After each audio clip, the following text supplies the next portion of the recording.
Good afternoon, good evening, good morning, dependent on where you are in the world. Hi, it's just past 6 p.m. here, UK London time, and welcome to Agile Expertise's first mini festival event of the month of February, celebrating the Global Agile 20 Reflect Festival.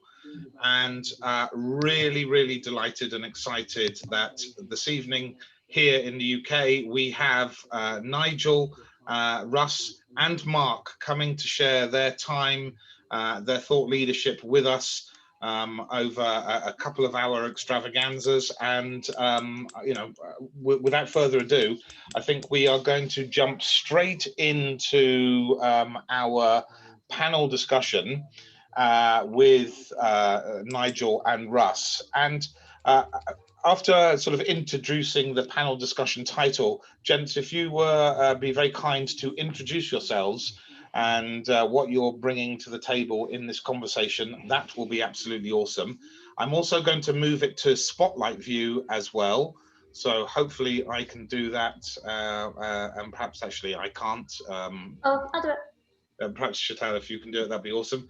And this evening's first part is a panel discussion with Nigel Thurlow and Russ Lewis called Changing Management's Behaviours.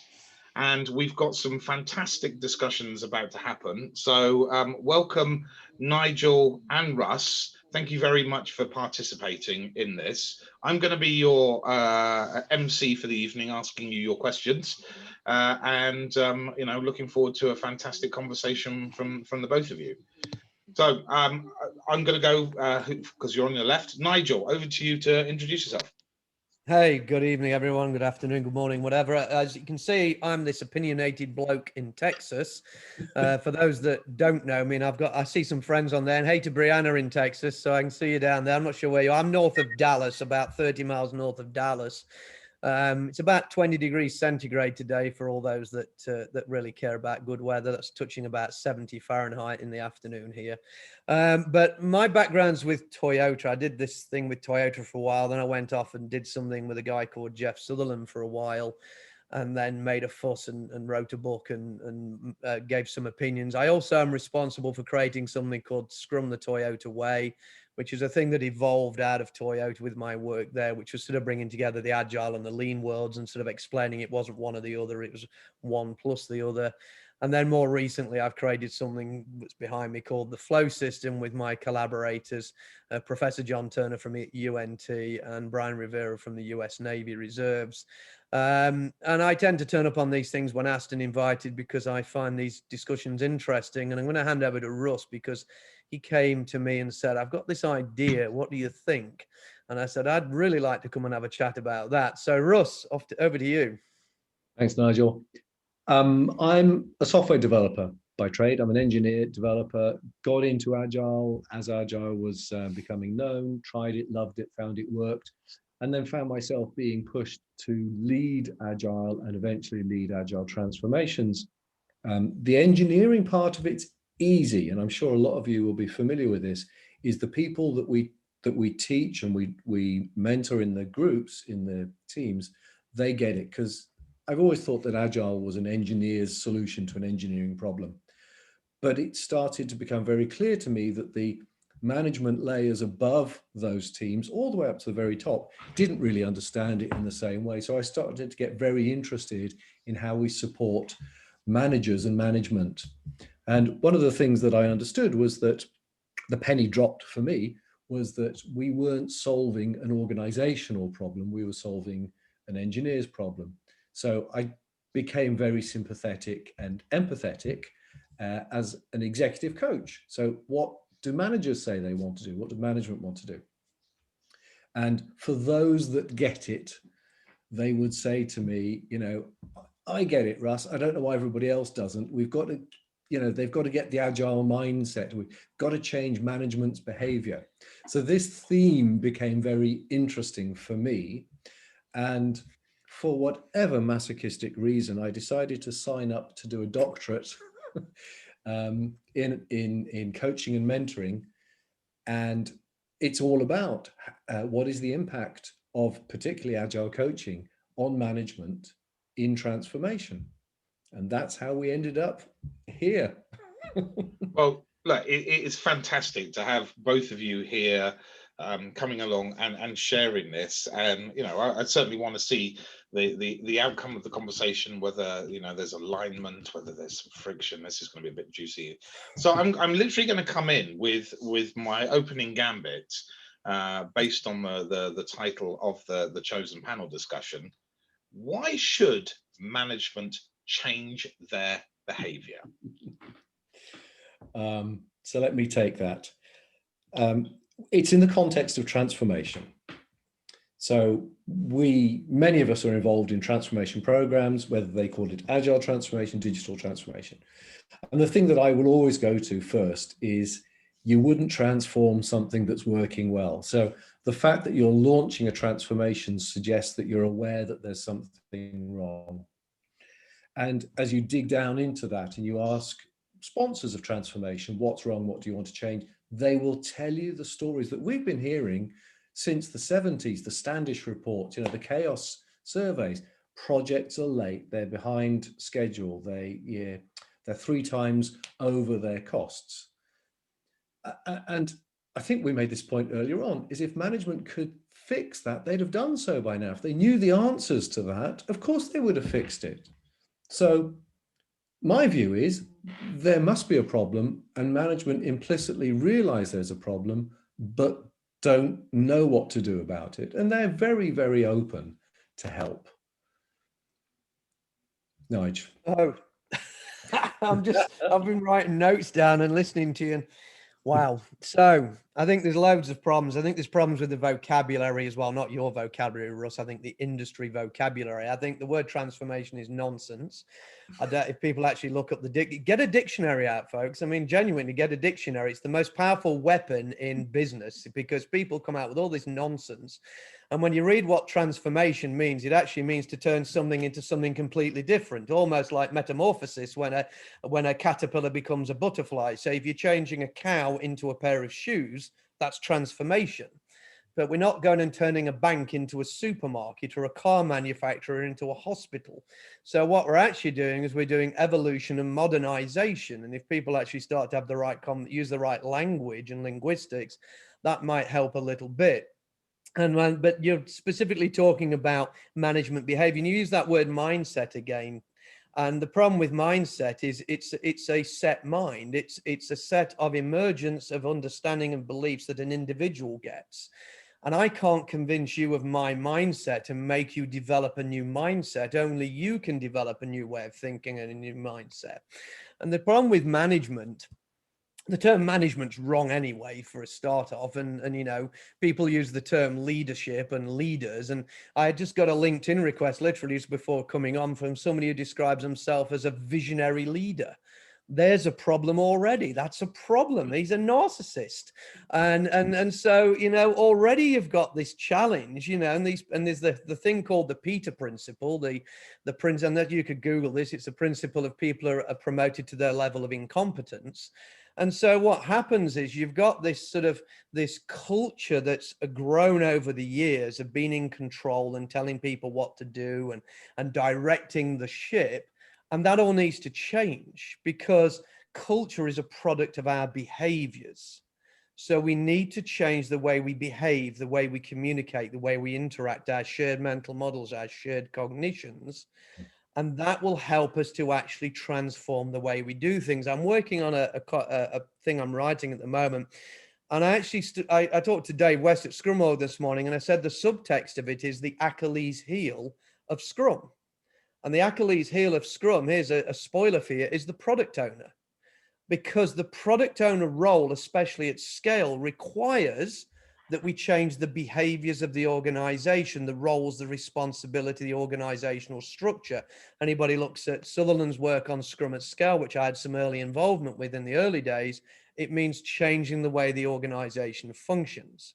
When you do that, you immediately challenge the management that has been running that organization for many years.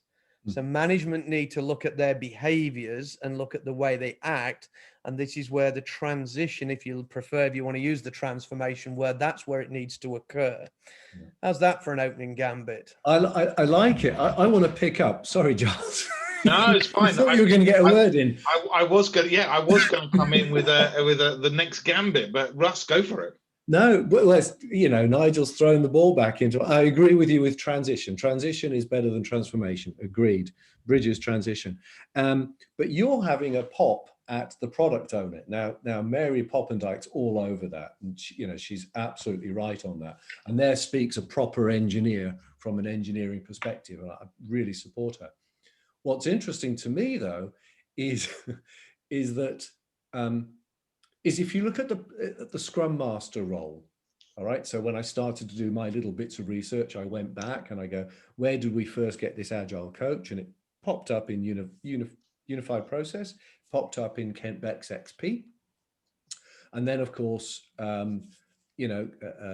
Schwaber said, oh, we better have that in Scrum as well, but it was different.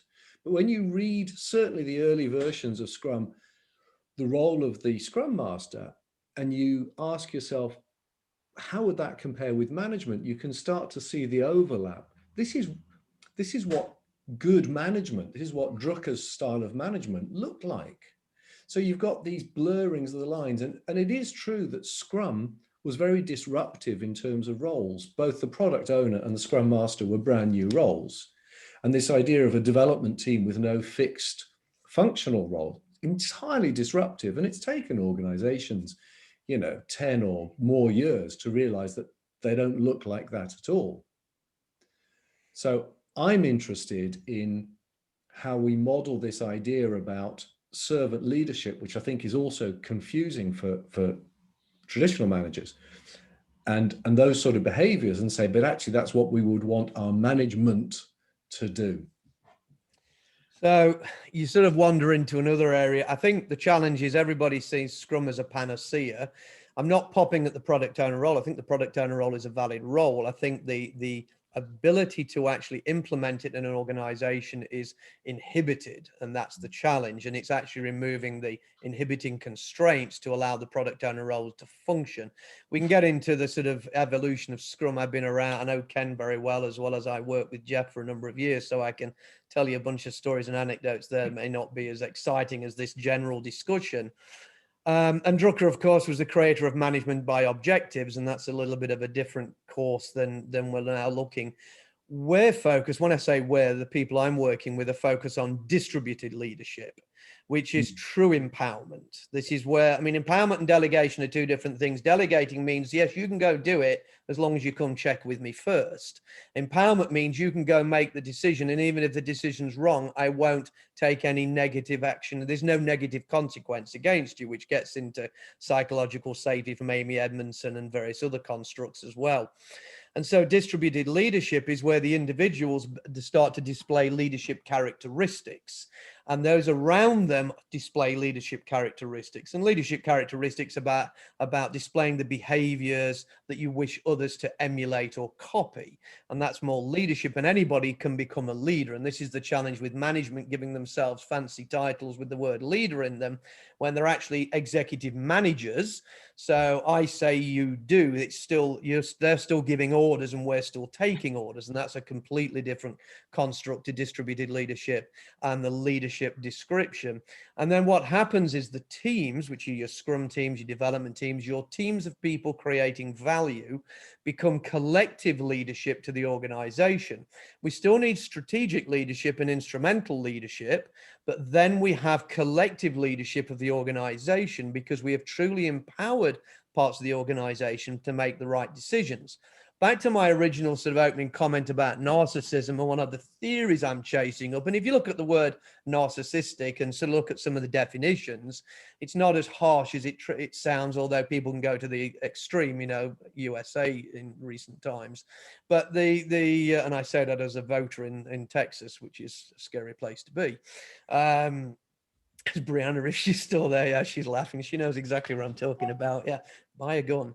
And so the thing is this: if you look at that, what we've done, we have within organizations, within society, within sports, within everything we do, everything is about winning, power, control.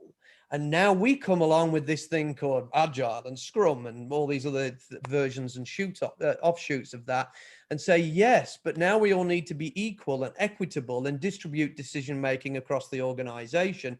And that's in direct opposition to how we are nurtured and how we create those organizations and lead. I've worked with lots of very, very senior people, and they'll all come along, and for the first, they'll bring you in as the expert, and for the first few weeks and months, they will profess some great platitudes and sort of, cliched statements and point to a mission statement or a vision statement on the wall, and they don't really discern the difference between vision and mission, and they are different.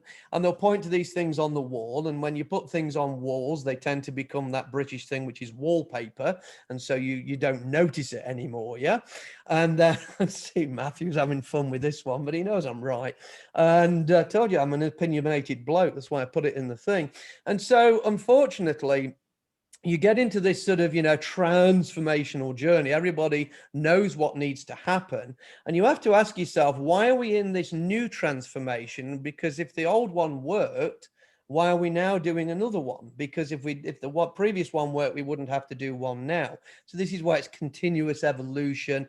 The digital nonsense is modernization. Your stuff's old and out of date. Go update it. That's digital transformation. It's modernization. And the evolution is how we evolve our working practices and behaviors, and the things we were doing back in the 60s we don't do now because we realized they weren't good. And so we've evolved our practices, and this ongoing evolution now is how we move away from those sort of, somewhat narcissistic practices and that command and control type of management, and move into a more collective leadership, distributed leadership environment. But that does not mean we lose the hierarchy. We don't want the lunatics running the asylum. We need some structure and form. We've got things like the employee rights, employee conditions, human resources, legal, financial obligations. Hierarchy works really well there. But then when we get into some of the other areas where Scrum and Agile practices work, when we get into sort of the complexity areas, and we're getting into the what's known as the liminality between predictable and unpredictable areas, those sort of skills come in. But don't discount your traditional project management, because that works quite well in simple, predictable, linear areas. So we are now getting into an area where we start, and I threw this in earlier on when we were talking beforehand about bounded applicability, which is understanding the contextual way we use tools and which tools we use in different contexts. I'm going to stop talking, Russ, because Giles is losing the will to live, and you're desperate. No. Do you know what? I actually think it's a great point. It's a great segue, because and I love Neil's point earlier. Apparently, I've been able to be stopped in my tracks, and it doesn't happen often, I've got to say. So thank you for actually allowing that to happen, and a lot of the community here will know that. A lot of the community here tonight will also possibly be hearing that there's possibly a blame on management, right? And it maybe there's going to be opposing thought here, okay? And so for me, it would be really good for both of you. And I don't know whether Russ, you want to lead in, and then Nigel, but is management being blamed in any way, shape, or form with any of this? And do you have similar views, opposing views? I think that's what's going to be great here. I think actually Nigel said it already. I think he made his case. There's no blame on management at all. I really like this idea of distributed leadership. I'm not sure whether there's been some research. There's actually quite a bit of research. I'm not sure whether the right term is plug your book. Go on, plug your book. I'm not sure whether the right term is distributed leadership or shared leadership. And I owe Katie, I'll call Katie out for this. I asked her, what do you think agile leadership is? And she said it's developing leaders. And I like that, because that is that idea of, if I enable everybody to make decisions and be leaders in their own area where the information is, then we do move faster. We are more agile. The flow is better. So the way I look at it is this. there's no blame on managers. Managers are bright, intelligent, experienced people. They got to where they got to because they're good at it and they've got success behind them. I think the digital revolution, what's happened since the turn of the century, is that there's some new stuff that's come along that's not in that old playbook, right? And it is things like, letting people, giving the people the responsibility for designing their own solutions. Think back to the machine age, what management did was hire a designer to come up with the blueprint, the plan, and then all you had to do was scale that out, and you could scale it out in a kind of component sense anywhere you wanted. Scale up your business, just take that blueprint, that pattern, and give it to a PMO and distribute it or replicate it. And now, of course, in a knowledge-based economy, we're asking individual workers or teams of workers to design their own stuff, design their own outcomes. And some of those will scale, but most of them won't. They're point solutions and they're very effective. So that in itself means that you need people with the information to be, and I hate using this word, to be empowered to make the decisions that they need to make in the moment and take the consequences for those decisions. And that really is, whether you choose distributed or shared leadership, that's exactly what that is. That's a leadership behavior. So that's actually something that I do fully agree with on Russ and that last sort of sentence, that behaviors. Shared leadership, by the way, is a component of distributed leadership. So it's not one or the other. It's all in there. I'm just going to call out Ben Sweet because he and I know each other, and he's worked with some of my ex-employees and people I've been involved with. So just saying hello to Ben, and I'm reading some of the contents and she'll put the narcissistic personality disorder description in the chat, so you can go and have a look at that and read a little bit about that. But you hit the key word, behaviors. I'm not blaming management. Management is a product of the way we've educated, taught, and behaved over the way we've created the organization. So our culture, whether that's a culture at home, in society, or in companies, because all this nonsense about we need to change the culture, you need to get the agile mindset, it's just consultant blah blah. It's nonsense. Go read the literature and understand these phrases. But culture is a product of our behaviors. Culture emerges. You don't apply culture. You can create enabling constraints. You can create a philosophy we align to and we may believe in and we may choose to follow. Our own mindsets will emerge from that. And of course, we can create enabling constraints, guardrails, if you prefer, which sort of say, these are the boundaries you can freely operate in as free agents. But these are the sort of general rules, thou shalt not kill and all that sort of stuff, do not commit fraud and do really bad things. But within that, you're free to operate and self-organize, to use the scrummy terms, or in the way to figure out how to function. And distributed leadership is about enabling those agents to be free to enable themselves and be empowered to make decisions and to be self-organizing. Doesn't mean the lunatics are running the asylum, you got a free-for-all. It means we've provided enabling constraints. The inhibiting constraints are the rules and regulations, thou shalt not break the law and commit fraud and do bad things. Enabling constraints say you can operate within these boundaries freely and you are empowered to make decisions, and you shall not be held to account if you make a bad decision. We will support you, which is where you get into servant leadership, the fact that the leaders are there to be problem solvers for the workers, not the other way around. I mean, people have to start thinking the manager's role is to remove hurdles, remove roadblocks, remove constraints, and solve problems for the people who look to them for leadership, support, and mentorship. So this is all about behavior. Russ. No, just a point, just to come in on that. I don't think it's they do it for them. I think there's a collaboration. I think it's very much management collaborate with the people doing the work to find out where they can actually collaborate and improve. No, I don't have an issue with that. I mean, I when I talk to leadership, and I do a lot of leadership workshops and conversations with executives, I talk to leadership about repurposing management. Management need to become an army of problem solvers. There's a concept in distributed leadership. We write about it, in the book, but there's a lot of, you just go Google it. It's called a boundary spanner. Now for Brits, that's easy because we call wrenches spanners. For people in America, the head just exploded because they've got no idea what a spanner is, but spanning as in connecting boundaries together. So you're spanning a crevasse or a gap. And so the concept of a boundary spanner is in literature. We didn't invent it. It's in the literature to do with distributed leadership. And this is where management come in and start to act in a very different role. And that's sort of coordinating and ensuring we're focused on the right goals, we're communicating, we've got shared cognitions, shared mental models, all these sort of things. So we're repurposing management into functional leadership roles. And this comes back to the initial sort of discussion. We need to actually create new behaviors for these managers to follow, because this is not about, I'm in charge of a group of people, I'll tell you what to do, please go do my bidding and send me a PowerPoint deck every Friday morning full of BS, so I can sort of have some KPIs and OKRs, which have absolutely no value at all in value delivery, zero value whatsoever, and actually won't help you succeed as an organization.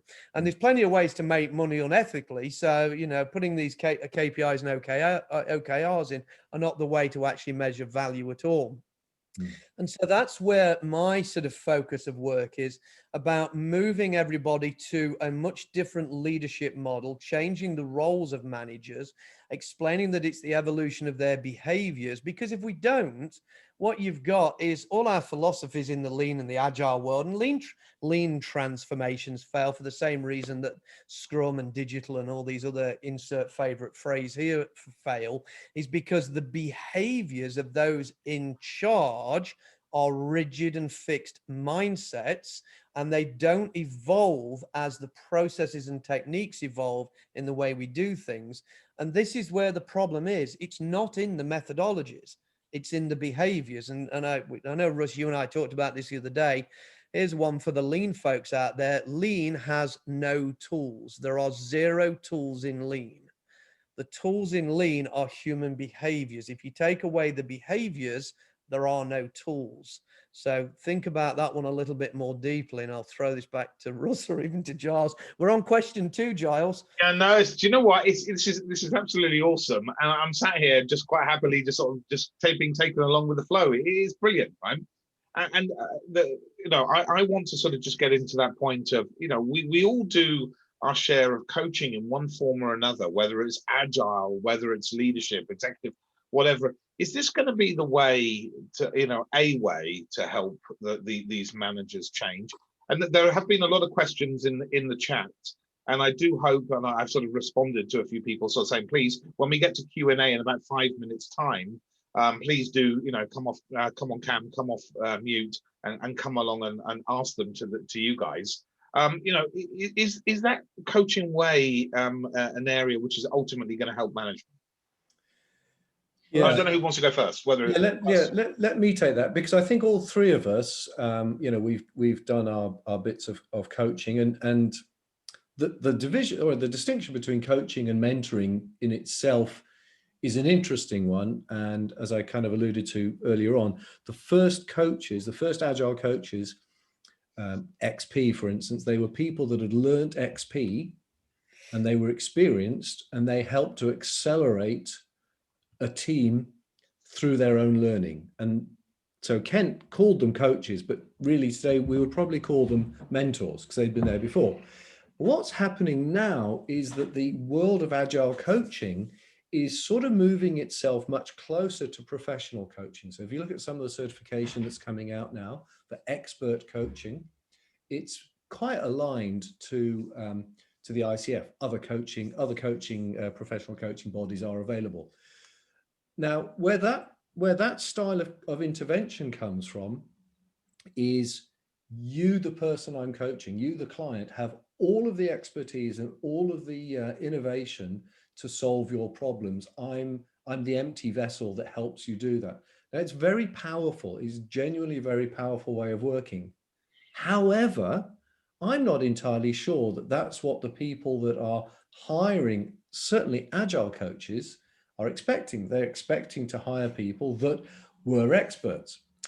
So when you look at the first systematic literature review has been done of agile coaching, and the conclusion of that is that there's a lot of confusion in the market. Nobody really understands what the role of an agile coach is. And hey, I've been an agile coach for enough large banks and so on, and got into quite difficult situations where people are saying, well, you're not supposed to talk about a database. You're the coach. And I go, yeah, but I'm an engineer. I know that this firm is pulling the wool over your eyes by saying they need 6 weeks to upsize that, upgrade that database. So the ambiguity exists. And one of the things that we're doing this through the festival, what we're trying to research, and Katie Taylor, who's in the audience, is kind enough to help with this, is what does agile coaching mean to managers who are being coached, to the sponsors, the people that are paying the bill, and of course to agile coaches?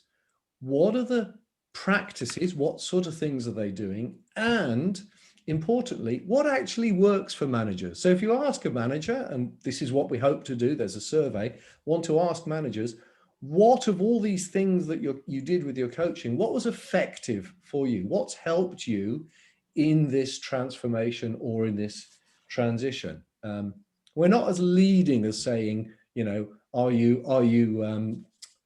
sharing leadership, and do you agree with distributed? But certainly we invite people to tell us what this has meant for them. Now, because I can see Nigel's ready to come in, and also because Giles says he's going to go to Q&A, I'm going to see if I can fiddle about and put the link up to the survey, because one thing I'd love to get out of this is more people to share to go and do the survey and share it with your clients, your managers, your sponsors. Really interested in people. Russ, you'll need to move it up the screen to cover your face, because we can't see it because of your other tagline. But then I'll have to sit up more. No, that's true. But Russ, will you also put it in the chat for us as well afterwards? Will do. Thank you. Yeah. So I actually don't disagree with you, Russ. And I think I saw a lot of nodding heads, which is usually a good indication of consensus. And I'm reading that's why I keep looking on my other screen to look at some of the chat that's going through, and the link to that survey has gone in there. So it would be good for you to share that with other people, and for you to sort of to get that feedback. It'll help Russ's research immensely. The challenges with coaching and what the expectation of a manager is about when they hire an agile coach. And I could cognitively bias a lot of you with a bunch of heuristics and tell you what I think, but rather than do that, you've got to understand what is a coach. Because a coach doesn't tell you what to do, a coach asks you questions. The difference between teaching and coaching is one tells, the other asks. So if you've got somebody who's a coach and they're telling you how to do Scrum or do some other methodology or technique, that's a trainer or a teacher or whatever word you want to call, or a boss if you prefer. Sorry, there's a joke there. But the coaching side is where they're asking you questions and teaching you to learn to see. And a coach isn't a senior Scrum Master. In fact, what the hell is a senior Scrum Master? I see all these nonsense titles out there now. And I'm sorry to say, you can't go take a PAL or a CAL, depending on whether you Scrum Alliance or Scrum Org sort of leaning. I'm a PST, and I used to be a CST, so I'll let you figure that one out. But I mean, just because you get a PAL or a CAL, you go turn up, somebody goes blah, blah, somebody like me goes blah, blah, blah for 2 days and gives you a certificate when you answer 20 questions, true or false. That doesn't make you a coach. It doesn't make you an agile leader. It basically gives you a little bit of knowledge to start the journey. And really, a coach is somebody who's been in the trenches for many years, who's got deep experiences and expertise, and has probably been in a cohort model or a sensei model type of organization, a learning type organization, and has developed the ability to guide other people through mentorship and guidance and those coaching sort of characteristics, rather than just turning up and saying, I passed my Scrum Master certificate and I want to earn a bit more cash. So I've done the Scrum Master role for a year now, call myself an Agile coach. And I'm not trying to be disrespectful to people who will be listening to this now or in the future, but that is the reality of the industry we find ourselves in. And it's like the quote the job title I was referring to earlier, when somebody calls himself a visionary leader. Anybody who calls himself a visionary leader has an issue. And you know, I remember Sir Alan Sugar, or whatever he's called, Lord Sugar now, when he was on The Apprentice in the British version of that show. And he used to say, you know, when you call yourself, no, if you're an entrepreneur, you cannot describe yourself as an entrepreneur. That's what somebody else describes you as. So when you describe yourself as these terms like visionary leader, then I go back to my original hypothesis that we've got a narcissistic sort of streak in us that's nurtured from birth. Russ, Giles, save this conversation. No, this is absolutely awesome, and I think this is exactly why we needed you guys to kickstart. I mean, I'm just watching the comments and the conversation happening in the chat. It's like there's obviously it's its own world happening over there as well, which is phenomenal. I think we've got about 18 minutes or so for some Q&A, and I genuinely think that there are going to be a lot of people, Neil, Chital, other people who are going to want to ask questions. I'm actually, I know Chital she hasn't been this silent for I don't know how many months, and he's going to come in and actually ask a question and ask the first question to the panel event. So I'm going to come off spotlight, and Chital, over to you, and then please, guys, do feel free to come on cam, come off mute, and jump in and ask the guys some questions. Oh, I have to unmute myself. Hi, Russ. Hi, Nigel. Thank you so much for that. That was really, really interesting. And I was like nodding my head, but I want to say something. But yeah. So one thing I've got in terms of question is you talk a lot about creating the collective leadership, and I think that's fantastic. It's one of the key things that I really want to try and achieve where I am today. But with that, I think I find myself throwing people completely off course when suddenly they're expected to make decisions, but they don't still feel that empowerment. And you kind of get that kind of, look. So how do you deal with that when the actual team members themselves are not feeling that empowerment, but yet suddenly you're going to put them in this position of making decisions? I'm going to jump in there, Russ, and I'll let you come on tail end of me, lad. But I mean, I wrote there's an article on my LinkedIn profile I wrote probably a couple of years ago called "Is Fear Ruining Your Transformation?" And I talked about the whole culture of fear. Then in more recent time with the Fearless Organization, Professor or Dr. Amy Edmondson from Harvard has come out and written some fantastic books. She actually invented the phrase psychological safety. So what we tend to find that when you go to these teams, and this is one of the challenges when you tell everybody we need to be self-organizing, self-directed, and lots of other phrases like that, and then you don't tell them how. Yeah. We don't teach them how. We don't help them. We don't support them. And the managers and leaders are going, yeah, you're empowered, but come and tell me what you're doing before you do it, which they miss the whole idea. So we've got to introduce the concepts of active listening, what that truly means. And I'm terrible at it, as you found out today. But also, you know, the sort of concepts of giving psychological safety, removing the fear factor. So in lean circles, there's this thing called the and-on cord on production lines where people pull a cord to effectively stop production when they see a problem. That's actually a behavior that we've trained people on in lean manufacturing, which is giving them the psychological safety to stop all work from happening and actually bring 10,000 people to a halt potentially by pulling a cord or pressing a button because they've noticed a problem. We've transferred the ownership and responsibility for quality to the people building the product. And by doing that, we've created a behavior which they know they can stop the line and call the help and assistance whenever they need it because they're fully empowered to do that without any fear or repercussion for taking that action. So until we can get that behavior between those people seeing authority, whatever you want to call them, leaders and managers, and the people who are doing the work, you are going to have that challenge. And we can coach confidence to these teams and give them some tools and techniques to help them. But this takes, as Russ was alluding to earlier, this combined action between those in authority and those doing the work to enable that safe environment for people to be truly empowered and to feel they can speak out. I'm going to throw it to Russ because I'm sure he's got something to add. It's funny because I was going to go to the safety thing as well. I think that is it is the safety bit. But I've got a story that might make it very real for people. So a close family friend of ours, his father was the chairman of United Biscuits. So we hear a few of the good stories. I can't see myself on screen. I don't know if anybody else can. Don't worry, you're on Spotlight, Russ. So you're in the middle. Okay. All right, cool. So he took over. So Bob Clark took over from, and I forget the name, somebody know it, but Lord, whoever it was that founded the company and took it from being, a family firm to being a conglomerate. And Bob used to tell this story. He said, what I do is I make decisions. He said, because nobody around here can make a decision. He said, and it doesn't matter which way I decide, but once I've made a decision, they're all very, very good at getting on with the work. And I did some thinking and research about this, and it turns out that the founder, the kind of the ego guy was so, iron fist. He ruled with such a strong force that everybody was scared to make a decision. So he made all the decisions, but once the decision was made, they all did the work. Bob obviously picked that up and said, all I have to do is make decisions.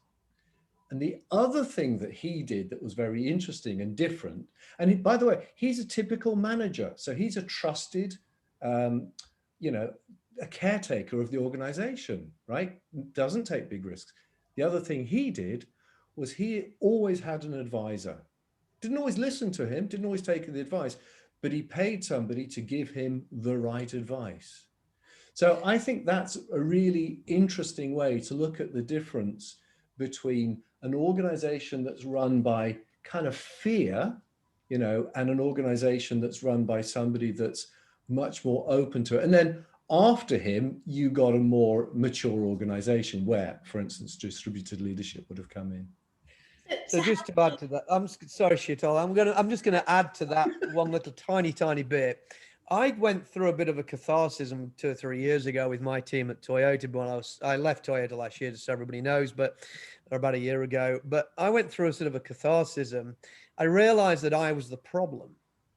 And I, I'm reasonably okay at what I do. And I was training sort of thousands of people and consulting across the Toyota sort of organization. And I had a fantastic team, some of the best people I've ever worked with, and some remain very close friends, and some still work with me even now. And I realized that I was in their way. And the best thing I ever did was get out of the way. So I stopped leading the training. I stopped turning up to the coaching and sessions. I stopped turning up to the team formation and boot up workshops and all these other things we were doing. And I got out of the way, and I went and handled all the problems that the team told me I should be focused on. And when I did that, suddenly things worked out actually quite a bit better. And that's one of the biggest tips I would leave for managers and people who call themselves leaders is the best thing you can do is get out of the way and trust those people. You hired people from there. You interviewed them and hired them because you trust them as experts. And now you're telling them what to do. There's a problem with that equation. Thanks, Nigel. That's very, very true what you're saying. And actually, that reminds me of a quote from Steve Jobs, which is very similar to, you hire people for their skills. Thank you. Brilliant. Sheetal, what an amazing question to launch the Q&A session. So absolutely amazing. Right. I know from earlier on in the chat, David from Oakland had a great question. I did say to raise it in Q&A. David, if you're still with us, are you able to come? Yeah, I'm still with you. I haven't died just yet. Hello. My question is along the management role. Let's say we get these distributed managers, they're accepting this role and they're leaning away, right, from their older job. what do you see as their other, let's say, job description? Because sometimes I suggest, let's go into some training, let's go into supporting teams in a different way. Let's, take that management hat off. So there's various elements, but from yours, Nigel's and Russ's, your point of view, your personal view and experience, if you could help me with that, that would be great. You take me right back to where my research started in 2015. I was working in the south of France. Oh, this is so good. Running a workshop in my Atelier Agile. Ooh. And I had, the deal was I booked Wednesday afternoons was the Atelier. You could come in, we'll discuss anything you want. You just choose the topic, gave them a list of 10 topics. The only condition is it's the team with their managers, right? That was the only deal. So we're in there, we're doing some session about something related to Agile, and this manager stands up and he goes, so after all that I've heard, what the hell is the point of managers? And in a way, David, I've been trying to answer that question ever since. That is actually what started my research. And in 2016, I presented at Agile 2016, the big Agile conference in Atlanta, my research to date. And what I'd done was I found the overlap and the differences between what teams thought managers should do and what managers thought managers should do.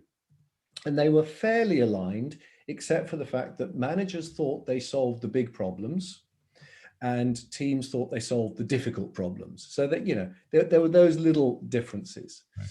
But I distilled it down to three things. And if I can remember what they were, I think they were quite good. The first thing is managers need to lead collaboration. Why? Managers are naturally better connected to the wider system. They may well have been there longer, but they've certainly got connections and they've got reasons. They've been briefed by people above them why we're doing things. They should, in theory, if we're talking about software development, they should, in theory, know people in security, in audit, in cloud. They should know all the people that you should speak to. And so they are the people to make sure that their teams are meeting the right people. So leading collaboration is, I think, their priority.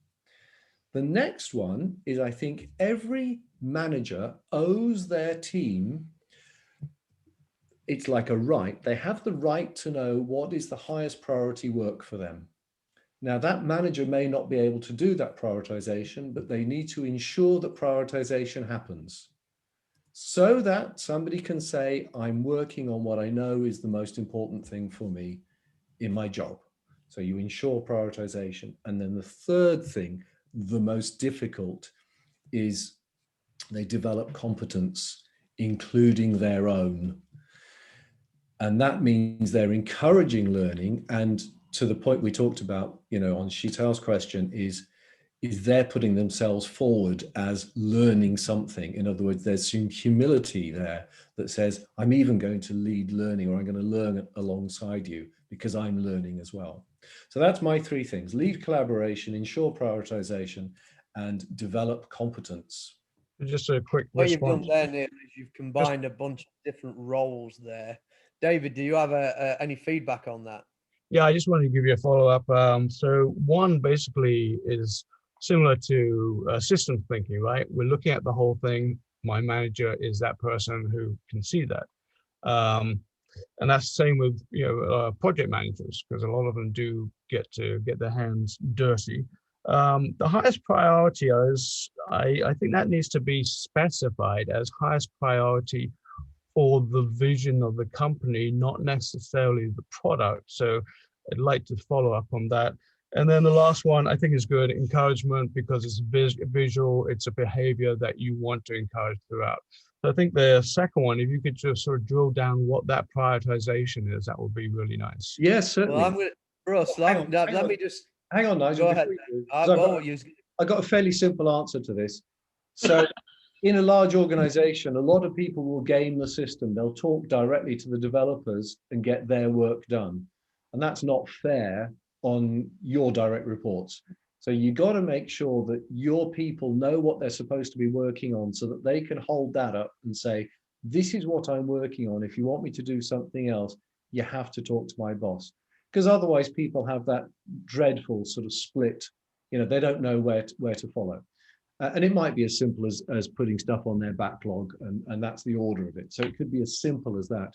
But it creates transparency, and it creates a fair, safe environment. Nigel. I unfortunately, I'm not going to disagree overtly with you, but I'm going to tell you, I think that's an overly simplistic view. And I think the whole role of management is a specific defined role in a defined context. That's its bounded applicability again. And if I mean, David was mentioning about systems thinking, and he mentioned about the vision of the company. The vision of the company should be the needs, wants, and desires of the customers, the end.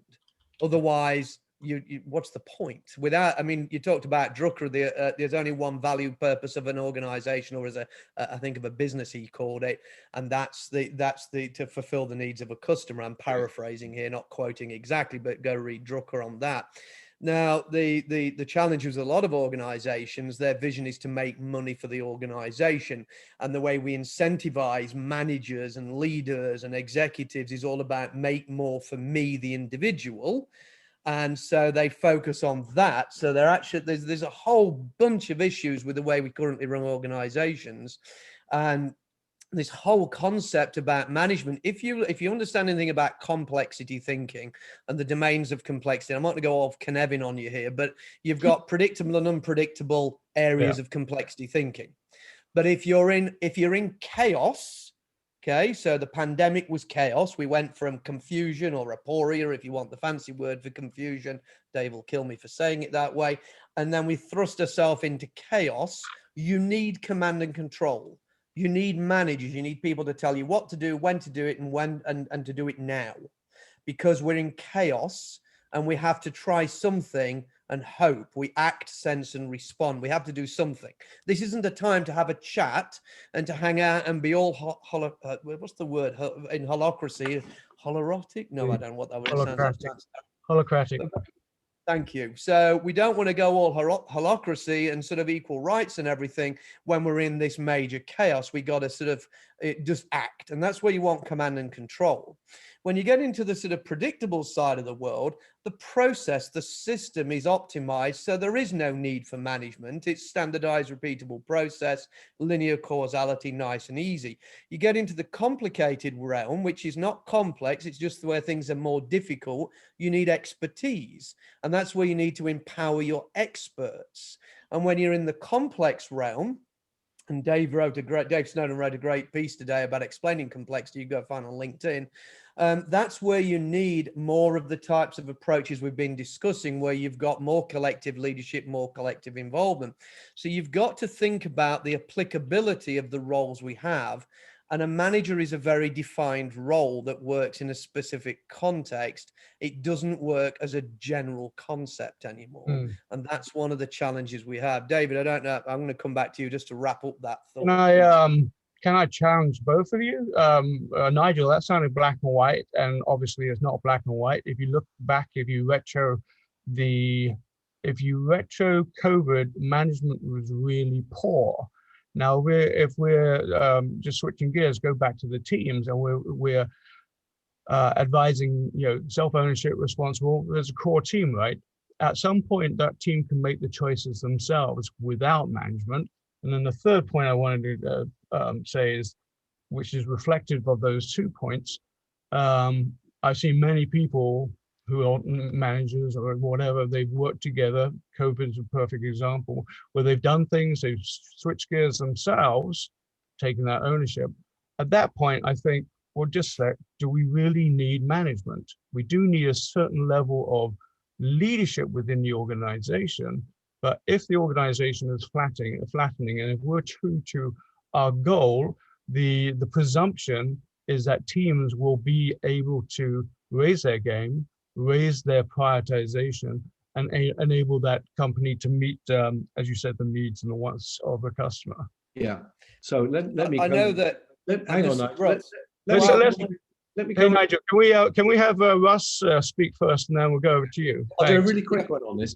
The idea. So the tomato processing group, I forget what they're called, but they are they call themselves manager-less. They're not. Everyone's a manager.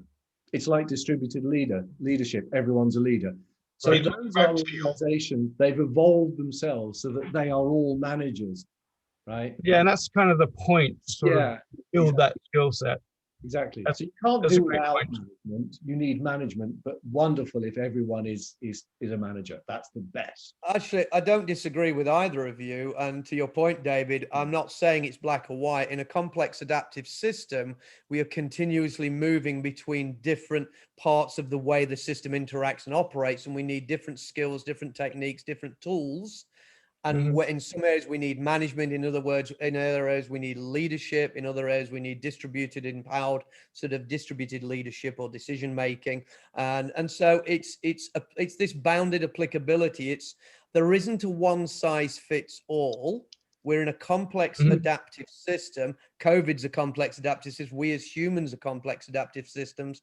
And most organizations of any scale are complex adaptive systems. So I think we need elements of all of this. So it's not right or wrong, but it's recognizing that management per se isn't, like you said, isn't black or white, isn't a one size fits all focus. We want management or we don't want management. We need management in the appropriate context. Giles, I know we're over time, so I'm anxious that you... Oh, yes. I mean, guys... Yeah, sorry, guys. I know that you guys have all got other questions, so I'm sorry for jumping in too much there. Good. No, it wasn't black and white, it was teal, as Giles said. Yes, teal. That's right. So I'm going to add in Russ as well and Nigel back into the spotlight to give my appreciation and thanks for... genuinely, this could have probably gone on and on. The conversation in the chat is phenomenal. I feel there needs to be a way we can continue this conversation post this event today. Perhaps we'll find a way of starting some conversation on LinkedIn or something like that. But please, from my perspective, and I know for Russ, please do join in on the survey if you haven't already, or take it offline. And all I got to say right now is, wow, guys, I mean, absolutely amazing. Nigel, a major appreciation. Thank you very much. Obviously, very like-minded, as we've previously discussed. Russ, again, thank you. Awesome to come and share what you're doing with your, obviously, doctorate and thesis and your survey and everything else as well. Couldn't have asked for an awesome team partnership to come and open the first mini festival event of Agile 20 Reflect. So guys, absolutely phenomenal. Thank you very much indeed. Major appreciation. Thank you. Thank you, Mo. Okay, and with that being said, I'm now going to hand over to my partner in crime, Chantel, and we have the next amazing person about to step up and amaze us for the second hour of tonight. So exactly, everyone's now waving their arms in the air. Mark, you missed that. You even had Nigel dancing for you. So without further ado, I'm going to obviously remove Nigel and Russ from Spotlight, and I'm going to bring in Mark and Chantel. Thank you, Giles. Wow, that was really, really interesting. Thank you, Nigel. Thank you, Russ. I have to say, you know, my ambition is certainly to sort of find a way to create a culture of collective leadership if I can. So keep your fingers crossed for me. That'd be really good. So yes, introducing Mark. So I just want to say Mark is somebody who is extremely special to me, should I say. He caught me, I met Mark around 2019, 2 years ago. Yeah, 1 year ago. Yeah, 2 ago. We're in 2021, aren't we? Yeah, got to get it right. Yeah, and you caught me during the time where I was probably in one of my darkest days, where I experienced a loss, and you were so supportive, and I really, really appreciate that. So first off, Mark, thank you so much for being there when I needed it. Secondly, Mark is an expert in transformation. He has done some great work in this field. He's also written a book, and it's called, what was it called again? It's called, it's not about how you finish, it's about how you start, and it's dedicated to leadership as well. Mark is also writing a book on the theory of how to thrive in an agile world outside of the consultancy world. So rather than, you know, paying so many consultants so much money for agile consulting, he's writing a book around how you can actually thrive and survive in this new 21st century. So we're looking forward to actually reading about that, Mark. Without further ado, Mark, I'm going to hand it over. And yeah, thank you. And thanks for coming to join us for this amazing 20 Reflect Festival. And I'm just going to pass very quickly my thanks, Mark. Thank you for obviously being awesome sport and for joining in, for being a fellow West Countryman as well, like myself, from the same part of the world. So yeah, awesome. And over to you, sir. Well, it's my accent is very confusing to people because I'm not West Country. I'm actually Irish. Yeah. You live in West Country. Got you again, Giles. I just sound strange. Yeah, so look, I have some slides to share. So is it okay to share my screen? Yes, please. You've got hosting privileges. Awesomeness. Right, so let me do that then. So if I do that, share desktop one, hopefully share will be here. Give me 1 secondo. And let's see, let's play from start. I think it's that one there, isn't it? Oops, play from start. That is not the start, but we'll get to the start. Right, there you go. You've seen the whole presentation. There we go. Right, so so where to start? Okay, so maybe just a brief introduction about myself to those of you who don't know me. My name is Mark Buchan. I've been doing this Agile lark for many years. I was one of the first Agile coaches in the UK. Incidentally, I so disagreed with that term Agile coach when it came out because much like the previous presenters were talking about, I had a real issue with calling people who are coming in, telling people what to do, to call those sorts of people coaches. And yeah, I really had a big issue with that. So I said, look, at the very least, we should be calling these Agile mentors. But yeah, that whole horse had bolted a long time ago. So you know, I just gave in now. There's only a certain amount of beating your head against the wall that one will do before you have to stop and say, do you know what? Yeah, it's just not worth it. So anyway, here I am today. Thank you so much, Giles. Thank you so much, Sital, for your lovely introduction.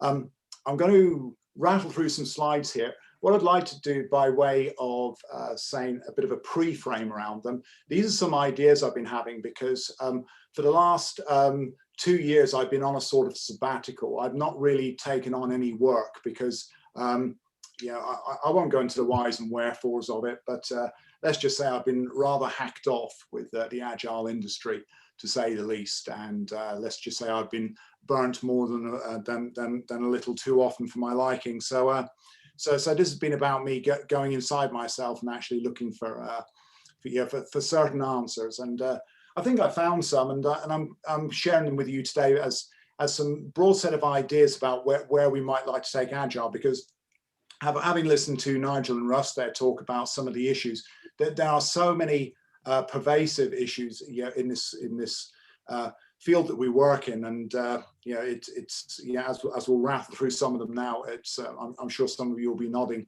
in agreement as we do this. So so I've come up with this term called quantum agile, and I'll contextualize that for you.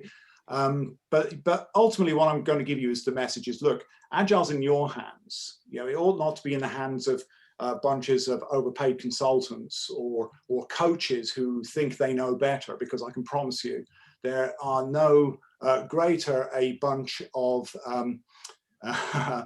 individuals who would be so arrogant as to say they know everything than some of the Agile coaches I know. Not all of them, but some of them. And I can say that having been one.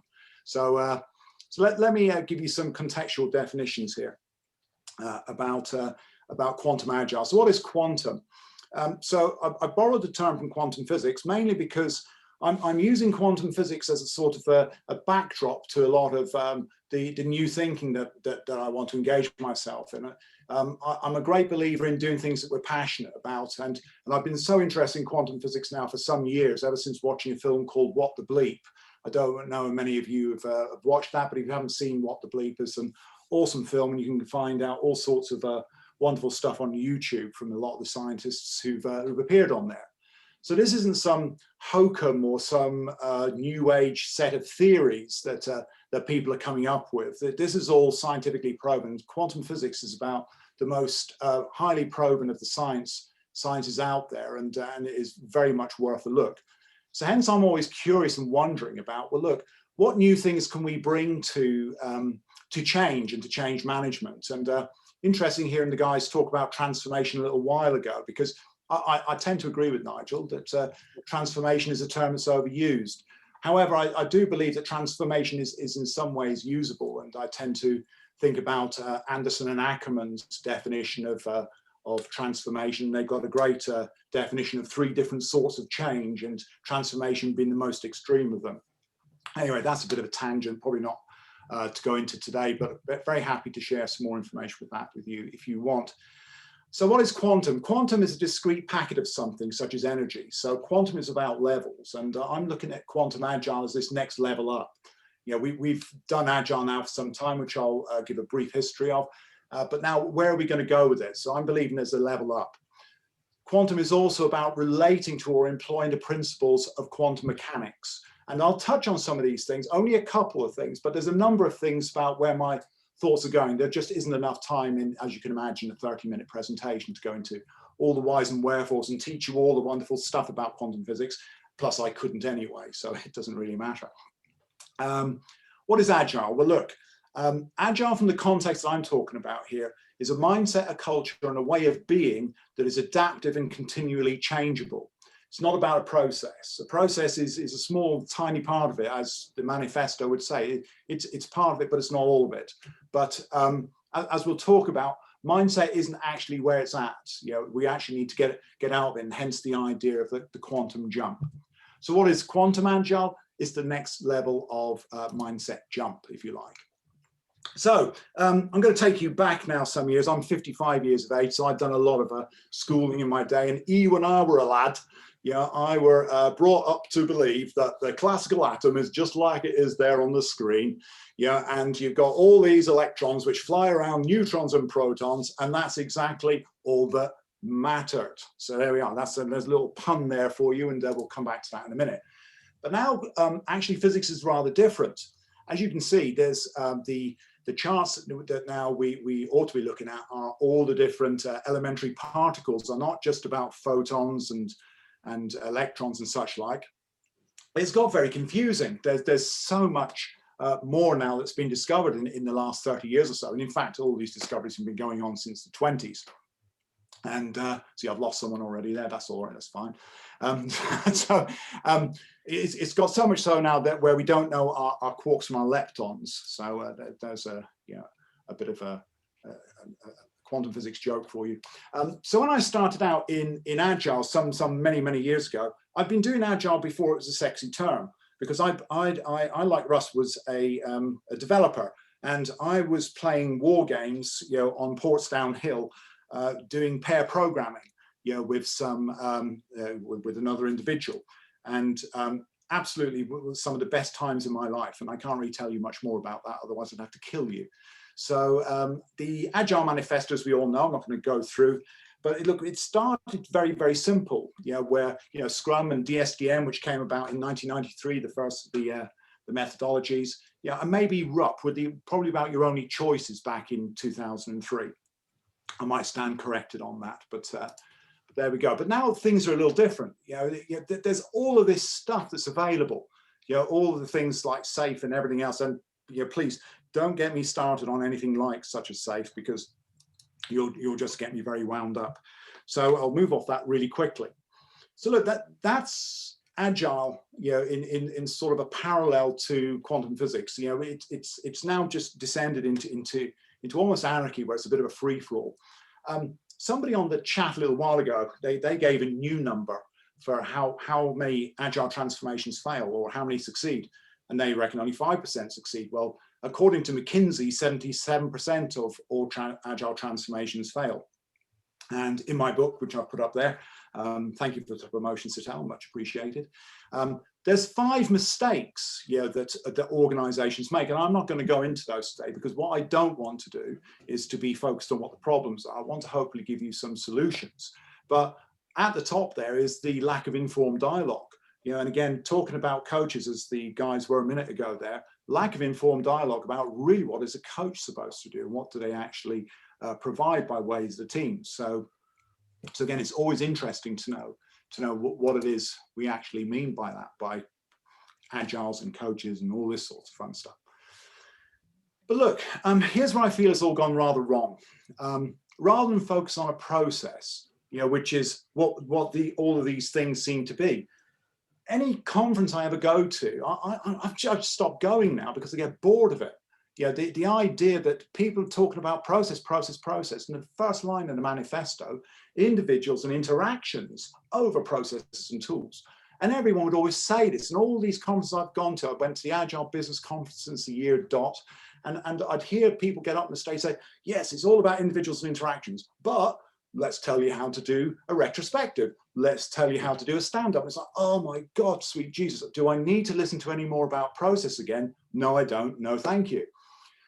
However, mindset, you know, is the thing that people tend to be focusing on these days. But again, there's some interesting issues in that, you know, because mindset in itself would seem to be based on psychology. And even the forms of psychology that people are using these days would lead us to believe that, look, there's a lot of pop psychology out there. And you know what? My master's was in executive coaching, where psychology was a main part of it. But when you live with a doctor in sort of psychology, my wife, you get to know what a proper psychologist is. And I can't really say very much more before she has me lying on the couch, you know, and describing my childhood tour in vague terms. Yeah. So anyway, we won't go there because this is not free therapy for me today. So, but now me explain what I think needs to happen next, because where I think we need to be taking Agile is actually onto this level of consciousness. We need to be looking at consciousness as the thing to actually help our organizations grow, because we seem to be looking at all these other things. We seem to look a lot at process. We seem to look a lot about behaviors. We seem to look a lot at mindset. But the thing we seem to be missing out a lot on is this idea of consciousness. And what is consciousness? Look, every one of us here on this call today has this thing called consciousness. And we may or may not be aware of it at any particular moment in time, but it's definitely here. And you'll find that there's, you know, levels of consciousness which can actually help and actually work towards greater benefit. Now, you might be asking, what's this all got to do with quantum physics? Well, hopefully this will all become a little bit more apparent in a moment. Let me give you something to think about here for a moment. So we've all heard this thing that the human body is made up of what, 65% water if you're male or 6% if you're female. And all your organs are made up of different proportions of water. Well, what's water composed of? Well, this is where it gets rather interesting, see, because from a quantum perspective, it's actually all energy. Well, 99.9999999% of it is energy.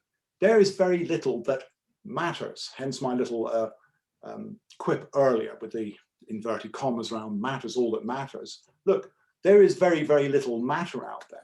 In fact, if you speak to some people who say they've been around since the Big Bang, which I don't know how they could be, but there we go, the size of all the matter in the universe measured the size of a pea at a very, very high heat and was then blown up. And now we have all of the matter that's in the universe, which used to be that size of a pea, which to me is very, very interesting.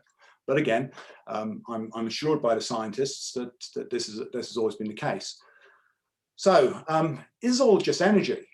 Now, this is where I'm hoping that we can have a bit of a discussion a little while about, well, look, why is this important?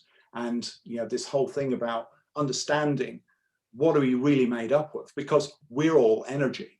And, you know, I'm a great fan of Niels Bohr. And as you see from my slide here, he won the 1922 Nobel Prize in Physics for discovering what atoms were really about.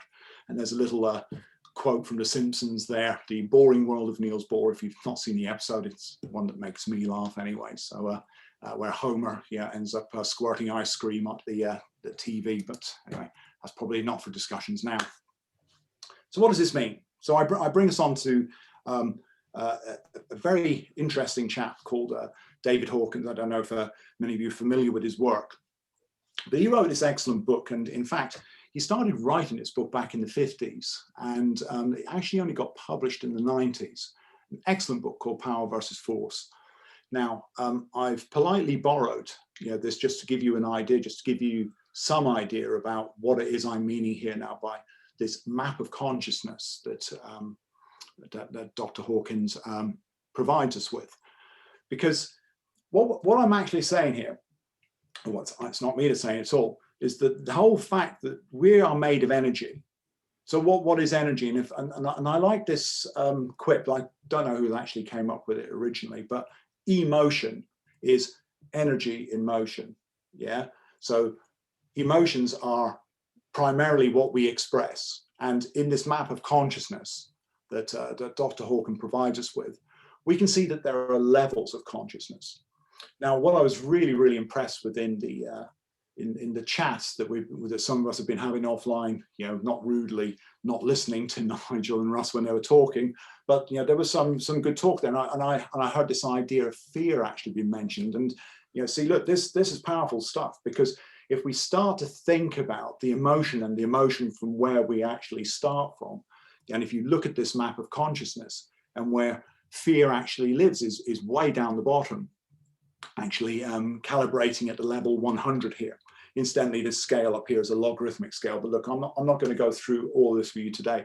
I really heartily recommend you do have a read of the Power versus Force book, because when you begin to understand the differences between power, what is true power, and force, which is actually what we might call command and control, competitive management that exists in organizations. Because many times when I've gone into organizations, hence my desire to have a couple of years out to actually take breath and to take stock, having to deal with managers who have this command and control ilk, who think it is they can tell you how it is that the transformation needs to be run, and when you're suggesting that it ought not to be, when there are other ways to do it, and it comes from a different place of emotion.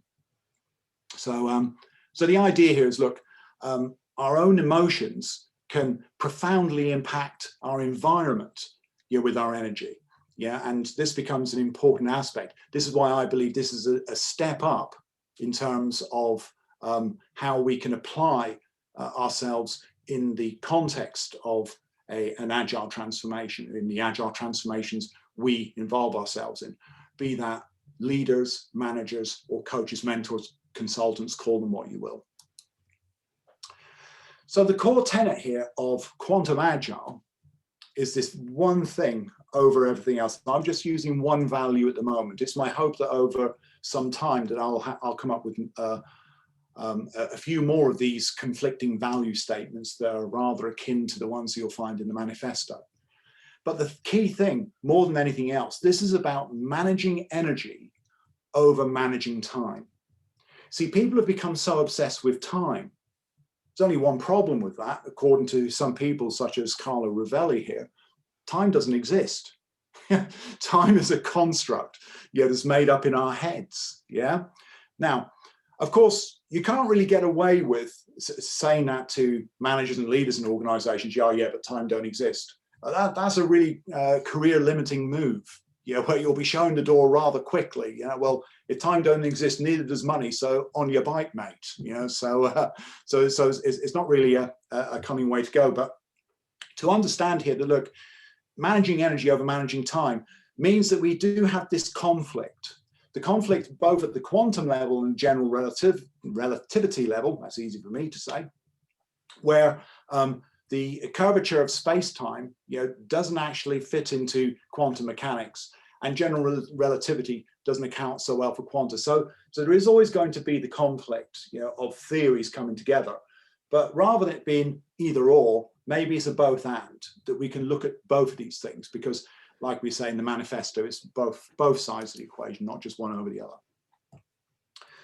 So for a moment, I'd just like us to pretend that actually time does exist. That we're not some quantum physicists who believes that this isn't the case, and to help us look at how we can actually play and manipulate energy, not time. Yeah.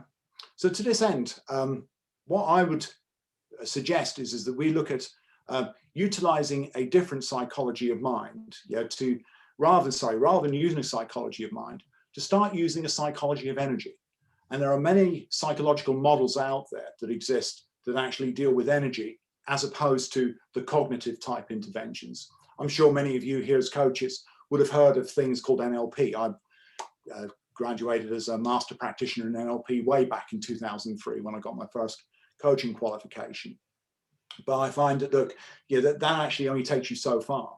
Looking at the energetic ways of psychology and interventions will actually help a lot more. And I'll talk a little bit about those later, but clearly won't go into a lot of detail. So I'm not going to spend much on this because I'm mindful of my time. And by the way, Sital, would you do me a little favor, because I can see you on the screen there. Would you put your hand up and say 5 minutes, Mark? Yeah, and when I'm coming near the end, because I don't have a clock on my screen here that I can see now. So no worries, I'm going to lose track of time otherwise. So, because time doesn't exist though, does it? But anyway, so anyway, energy quantization. So look, the whole thing here that to put across as part of what quantum physics looks at is this idea that energy comes in packets and energy comes in levels. And I believe too that organizations and people and teams within organizations come in energy levels. And I think if you think about that for a moment, you'll probably discover the same. So if you go into an organization, you might find that certain teams operate at certain energy levels compared to others. So they operate with different, what you might call base emotions and stuff. But just like that light shines at different frequencies and different wavelengths and all that sort of fun stuff, teams within organizations do the same thing too. But again, the core thing to keep at the back of your mind here would be, what is the energy? What is the emotion behind? And again, the whole idea and purpose of the thing that I'm positing here is this new form of Agile is to start to help people raise their consciousness level as part of what we need to do as change agents in the organization. So hence the energy quantization, the idea of picking up the energy levels in organizations, that becomes the most important thing, because it's not about how much time you have, it's about the quality of energy you have. So energy quantization through expanded consciousness. So look, I'm just going to leave that there for a second or two, because if you can look at the column labeled emotion, you can see right down the bottom there, humiliation is calibrated at 20, which I know that some teams operate at these low levels in that 75 to 20 area. And they're not good teams to be working. They're very, very toxic. So what we want to do is to help get these up through their different levels. But how do we do that? Well, quite often the issue tends to lie with the managers, and the leaders in the organization. So it's often about helping and coaching those guys to lift their levels up. But it is about that collaboration that needs to go on between the two. And what we'll talk about in a little moment here is this thing called entanglement. So this is another aspect of quantum physics. Again, I'm not going to get a lot of time to describe this, but it just in short and in brief, entanglement is when you have two aspects or a photon which is split in two, but there's actually the two halves of the proton are connected in some way, so that you can have these two protons put at different parts of the planet. In fact, you can put it in one side of space to the other, and you can do something to one proton and it will reflect in the others. But that they have to have been entangled to start with. So that being the case, if we start to understand and if we begin to believe that there was this thing called the Big Bang, that if all matter started in the size of a pea, then by definition, we were all those protons to start with. So therefore, by definition, you could say that we're all connected, So hence, there is this energy connecting that we actually have together, that we're all entangled. So therefore, that gives us some maybe good news and bad news, if you like. Because if we're all connected together, if we're connected with people who vibrate at a low level, then that's actually going to affect our own consciousness. And then we don't want to actually have to work with that. Well, we might have to, but we shouldn't want to or shouldn't need to. So hence, our job is to move ourselves on, maybe find ourselves in a different place, from where we currently are. So if you're finding yourself working in an organization that's a power-based organization, and power in this context is a good thing because it's true power as opposed to false power, which is referred to by Hawkins as force, and it's that lower level of consciousness that you don't want to be involved with. But of course, this entanglement means then that we have an operation of collaboration that is one of the central tenets of the whole of Agile. If you're not collaborating, then you're probably not being very agile. And again, I can't tell you how many times I've gone into organizations in the past, and we talk about collaboration to managers or to team leaders or whatever. And quite often the expression that comes back is, yeah, but that's working with the enemy, isn't it? Why would we want to be working with the people in HR? Why would we want to be working with the people in the regulatory department? It just doesn't make sense to people because they've had to work with separation and silo thinking all the time. And again, it's not really a good place to start from. But if that's where you are starting from, then look, ought we not then look at what is the vibrational levels within each of the teams? Now, I know it sounds a bit way out there to be talking about vibrations, maybe sounds very Beach Boys or something, but there is actually something about this because for me, for the last number of years, I've engaged in some practices that have helped me immensely, and certainly meditation and mindfulness and the ability to be able to tune into systems, to be able to tune into people, to be able to tune into the emotions of other people has become quite a critical tool for me. And it's something that I really value, in myself, because it certainly saved me a lot of time and effort because, I can pick up when I'm not feeling good energy from people. And I know when time is not right to be helping people raise through the consciousness levels, because for some people, it won't be right. It might never be right in this lifetime for them, but that would be their choice. So look, the bad news here is that many organizations are force-based. And again, part of the book I'm writing at the moment, as Satal mentioned earlier, is about helping people to understand, look, there's a time when you ought to be considering Agile. But I think, honestly, for the most part, okay, let's put Agile process in a small box over there and say, yeah, look, I think it's quite sensible to be Agile in your choice of Agile. So to agilely choose Agile, as to when is a good time to do this, when not. But I think for the most part, for larger organizations, they ought not to touch Agile with a barge pole, not until they've gone through some mechanisms at first to actually start to explore whether or not this would be worthwhile an endeavor for them. Because honestly, it's going to give them such a bad experience. I worked with AXA some years ago, and I was I think the third coach to have gone in there. And it's like, oh, shoot, don't mention Agile to them. If you mention Agile, they're going to get all twitchy and stuff. And people did. Because you mention Agile, it's like, oh, well, we did that before and it didn't work. Interesting. So look, Agile can get a bit of bad name for itself. And it's often quite the reason being is it's how it's been applied and how it's been misconstrued. And again, in my 5 mistakes that I talk about, it's about not having that dialogue to understand what we really mean by Agile, which can give it a bad name to start from. So if you're in an organization right now where competition, command and control, and all this sort of fun stuff, not so fun at all really, are the mainstays, then you really ought not to be doing this, because these environments are toxic and they will never be Agile while they are governed by fear. So if they're coming from that bottom level of consciousness that's in that table that I showed you, it's just not going to work. And I think for people's mental and emotional well-being, they ought not be working in those sorts of environments. But I know people have got to earn a crust and say, what you got to do what you got to do. But the only person that's really going to look after you is you. So the good news, shift happens. Look, I think people do shift. I have got great faith in people's abilities. And people go through phases, they go through ups and downs, but ultimately people will shift, people will change, and you've just got to give them time.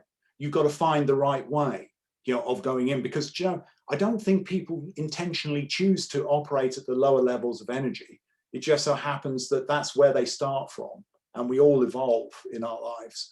So the best thing that coaches can be is a reflection for the energy for people, and it's part of my recommendation for how coaches need to be different, you know, as they move forward and evolve their practice, because they ought to be more of the mentors, for a better expression, for people out there.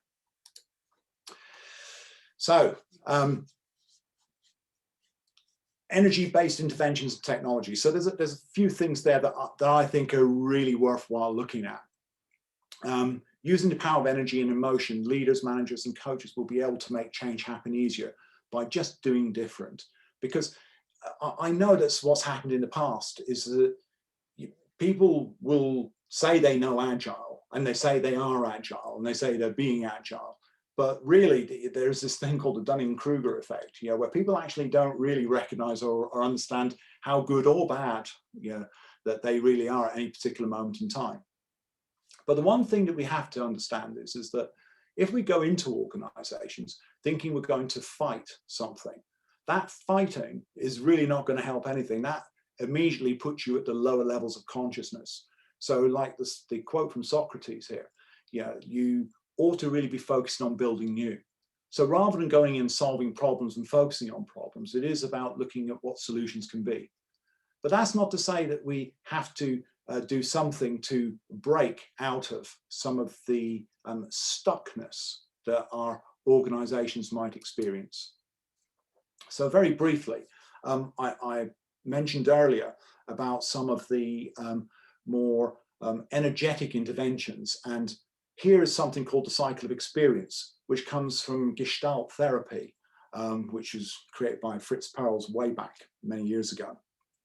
And you know, my supervisor, you know, Bill Critchley, is a great fan of this model, and he's been around for many, many years, and he understands and talks me through this model on a regular basis to help me understand and get my head around, you know, well, look, where might my energy be getting stuck at any particular moment in time?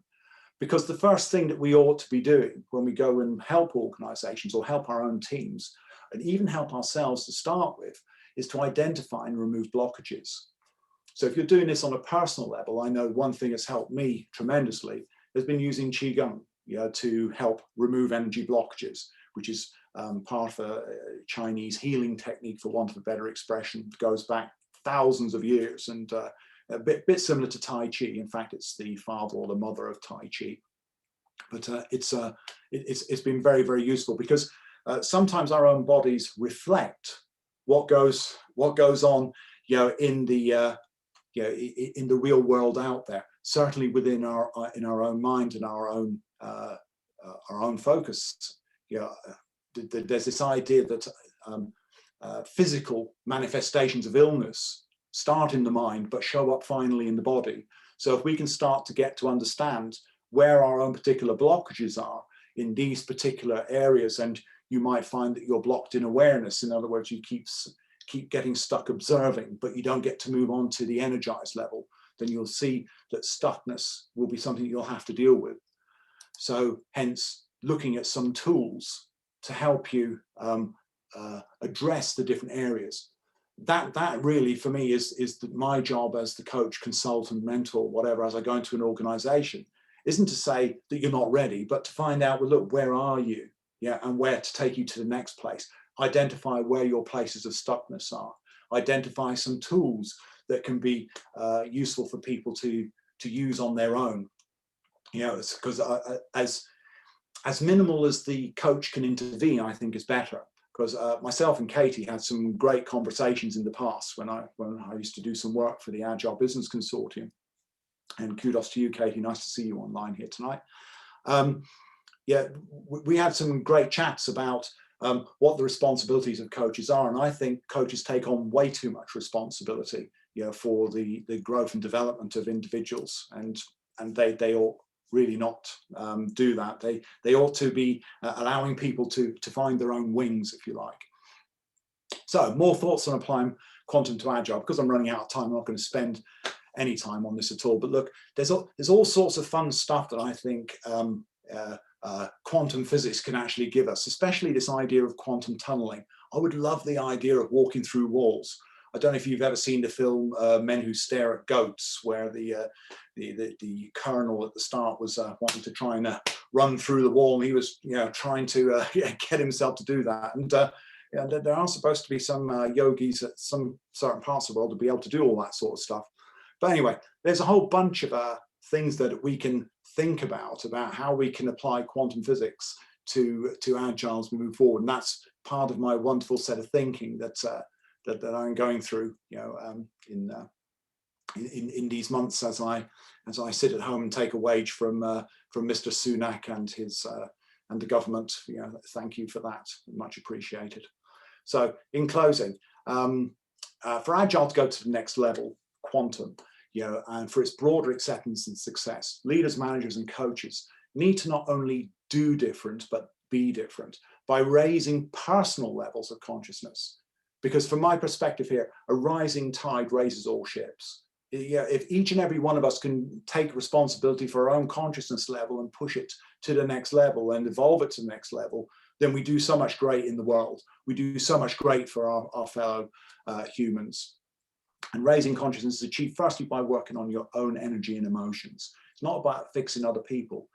Fix yourself first is the first place to go to. Hence, for me, this is why it's been so important to take this time out this last couple of years for me. So 3 things then. If you're a leader, I invite you to lead powerfully. Lead from the higher levels of consciousness. If you're not in those higher levels of consciousness, I'd really ask you to consider whether or not you're a leader, and to actually step back from leadership, actually go and evolve yourself maybe. Managers, your job ought to be about managing energy, not about managing time. Manage energy and do what you can to put in place an environment to help that energy thrive. And coaches, be energy mentors. Do the best that you can to be the best you can. And there's that whole famous Gandhi misquote, because Gandhi never actually said it, as I was told when I wrote my book. Be the change that you want to see in the world. It's a true expression, though. I think if you want more of love, joy, peace, harmony in the world, you've got to be more love, joy, peace, and harmony. So look, that brings us, I think, now to Q&A time, and thank you for your time. If you want to contact me, there's some ways to do it. I hope you found this, if nothing more thought-provoking, then that's great, and I'm happy to answer any questions if I can. Thank you, Mark. That was incredible, and you really have given us a lot of food for thought here. Certainly from my perspective, I've been through a bit of a journey in the last 2 years as well, and one of my philosophies is you get what you give. So if you give good stuff, you get good stuff. So one thing to take away from my perspective. Now, open up to Q&A for Mark. So we have Terence, who has a few questions. So I was talking to Terence just a moment ago and suggested that he actually come on and ask a question. And so Terence, if you're still with us, yes you are, please feel free to ask Mark what we were chatting about on the chat. Well, I don't really have a question, if that's okay, with a comment, and maybe that can be commented on. I was thinking about a lot of things that were said here today, more so the last things that Mark was saying. And, I was thinking about health came to mind. If I could, summarize what Mark said, for instance, into my own understanding, it would be what I put in the chat, health versus ill health, what makes us human. And then the old saying that I am because you are. And I say that also because I think a lot of approaches are less human-centered, as I think has been said, more object-oriented or mechanical, as I said in the chat. So those were kind of my thoughts. Okay, I mean, I didn't hear a question in there, but those thoughts are completely chime with mine. Humanistic is a core part of what I believe in, and quite often how change is forced and pushed into organizations, is very inhumane, and when I see this happening, I challenge leaders, and this is why I have walked out of six-figure salaries on more than one occasion, because I won't tolerate it. I will write a stern letter to HR that gets promptly ignored. But what can you do? You can only stand for what you believe is right. And ill health, this is something that is so pervasive. My wife has just handed yesterday a book over to the copy editor, and it's a book that she's written on burnout. Burnout is at its most prevalent in organizations right now across the world. It's the new epidemic, and the World Health Organization talks about it such a lot. This is why I've stepped back a lot now from transformation. I'm helping Catherine, write her book, and now start to go out and start to run business in a different fashion, because as I've said before, I've had a gutful, of trying to make people change, because we all know what happens when we try to make people change. Nobody changes at all. But thank you, Terence. It's I certainly chime with your thoughts there. So one last thing. So when I talk about health, I'm also talking about, if you look at the different health problems in society, maybe it's because of some things we're doing wrong, some approaches. Maybe it stems from those, it's not just something out of the blue. Maybe we need to take a look at, some of our professional approaches and, things of that nature. Maybe there's a connection. I would believe so. I think so, between health and the way that we're living and behaving and so forth. Well, see, I mean, I think Nigel mentioned the expression earlier, complex adaptive system. There's so many different elements to this. And I think if what you're saying here, work is one of them, and management and how people are managed is another one of them, absolutely, I couldn't agree more. But there are other things too, aren't there? There are our own mental well-being, which we are responsible for ourselves. There's our nutrition, which we're responsible for. There are so many aspects to this, and good health, it should be all pervasive. It's the thing that at the highest level of consciousness, it should be the thing that's the most natural to us. And if we're not in good health, it's got to tell you that you're at that lower level of consciousness. So therefore, work on your consciousness, as the way of getting good health. Start to do some things that that can actually bring you more joy, love, and passion in your life, rather than spending too much time in the office. I know I'm probably simplifying here, and maybe not, maybe identifying anything that you might relate to, but I know that for some people that this is very much the case. Giles, can I say something? Am I allowed to? Yeah, please. This is open discussion. So please. No, I mean, I don't want to just take over and dominate. I know I tend to do that, and so Yes, you this do. is now not. I'm no longer the spot anyway.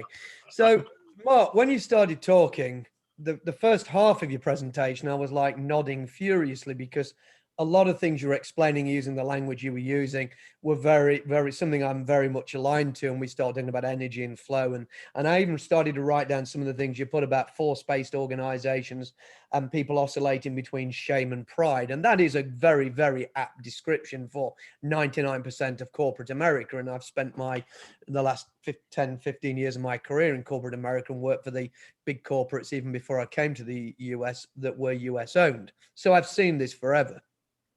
Then I started to get lost a little bit and start to think, well, I can just see myself going in and talking about Buddhism and holacracy and all these sort of things and meditation. And I'm not being disrespectful. I'm just telling you my journey I went in the last 40 minutes listening to you and thinking, that's never going to work. How the hell are we ever going to sell that into the boardroom? I don't disagree with what you're describing. And actually your later thoughts just a few moments ago, and I'll get to the point on this, about you've given up on a lot of this stuff. And so did I. I left Toyota at the end of 2019 because I realized I couldn't take them any further. And I was in a certain part of Toyota where I couldn't convince those in power that the changes that were necessary were very much some of the things you were talking about, and the sort of behaviors, or whether you talk about consciousness and the way to achieve that. And of course, a few years ago, through a friend of mine who passed away sadly last year, Norman Bodek, some of them people may have heard of him, he introduced the Harada method into the English language, another Japanese sort of approach, which is really aligned to what you're describing, which is the professional and the personal, sort of the professional focus as well as the human focus side of things. The challenge is, and this is where I came back to what I wrote in the chat about the praxis of all this.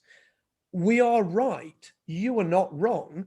And what you're describing is not wrong. And everybody here would probably agree in with different linguistics about what you've described. The challenge is the world sucks. Most companies suck in the way they run. And that's a fact. I mean, that's just experiences of us all. We're all battling and fighting to make change. We're invited to be change agents. And then everybody resists the change we're trying to bring, whether it's good intended and whether we're expert or otherwise. And most of us can't take the decision you and I did, which was to get off that merry-go-round and stop fighting, because we got to pay the bills. Even I have to pay the bills still. I still have a mortgage. But we wanted to get out of that rat race, that hellish area, whereas they bring me in as an expert, they listen to me for 6 months, they dance the platitudes, then they argue with the things I tell them they need to do, and then eventually they blame me because it didn't work. And that's the sort of nonsense we all go around as Agile coaches, Scrum Masters, and the otherwise. And so really, I guess what I'm asking you is to say, it's not that what you presented is reasonable. But how the hell are we going to change this? Because going in and telling people to meditate and to do yoga and these other, with the best, deepest respect in the word, truly, that isn't going to work in corporate America. It might work in Japan, where Buddhism's a thing, and that type of sort of respect for people, respect for humanity is a much bigger thing. And I've had the benefit of experiencing that. But the reality of it is, how are we going to change corporate America to follow some of the practical or some of the steps that you outlined? Oh, well, the simple answer to that, Nigel, is you don't. Because there, you know, one of the precepts of one of the forms of Gestalt interventions, you know, is the paradoxical theory of change. You don't change anything. What you do is you change you. And that was what I hoped the message would be at the end here, because I'm certainly not suggesting to people dress up in some orange robes and, you know, put a dot on your head. And I mean that very respectfully to people who practice Buddhism as a religion. Yeah, but it's certainly what I suggest. I mean, again, this is why I said earlier, the whole idea that you can't go and say to people, oh, time doesn't exist. I mean, that's just bunkum, you know, to people. So look, you know, corporate America is where corporate America is. And it's not my job to change it, you know, because I can't. I mean, I'm one of the world's best coaches, I would consider myself, but I've never changed anybody. People change themselves. Yeah, what I do is, like you said earlier, you ask questions. You offer people the chance to reflect. If they're ready to move, they'll move when they're ready to move. But people, you know, ultimately we've heard this so many times, haven't we? That people don't like change.